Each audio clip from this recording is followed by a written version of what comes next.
Ons sê altyd vir die studente, jy kan heeltemal jou boekie nie skryf as jy aankom. So en ek dink dit is vir ons almal opwindend.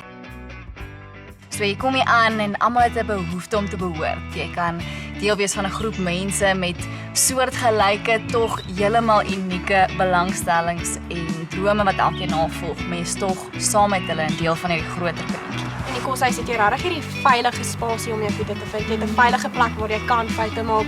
As jy iets probeer en jy sukkel, dan is daar die hele tyd sissies wat bereid is om jou te help.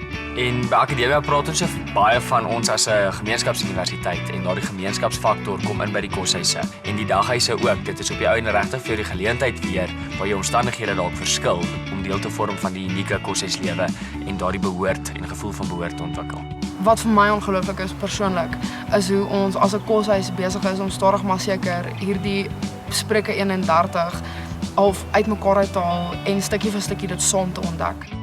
As mens kyk na hoe ons probeer by alle koshuise by Akademia die kultuur aanpak en Akademia self ook in die studentelewe, is dit wonderlik om te sien dat jou Akademia verbondenheid uitspruit na die koshuise toe. 'n Mens moet hier wees om te beleef. Ek dink in enige aksie wat ons al gehou het, kry jy net so 'n overwhelming gevoel van hierdie is wat dit vat om 'n dollar te wees. Soos jy kan nie daai gevoel beskryf nie. Dis net ek weet dis net in hierdie oomblik net by hierdie plek waar ek dit gaan ervaar. Kortliks opgesom dink ek, is daar natuurlik verskeie dinge wat uitstaan buite die feit dat ons mekaar daar ontmoet het op ons eerstejaarskamp en sodoende nou hier getroud kan sit en koshuisouers van 'n koshuis kan wees.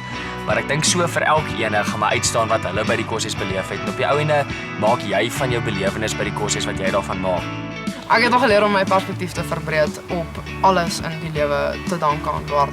Met intrekdag het Manet gekom en vir ons almal broodjies gebring vir ontbyt want ons is al van vroeg die oggend af besig gewees om te werk. Manet en Dwart is vir my 'n baie mooi voorbeeld van hoe jou beste vriend ook jou partner moet wees.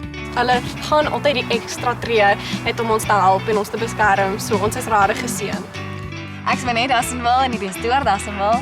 Ons is die trotse koshuisouers van Huis Dahlia.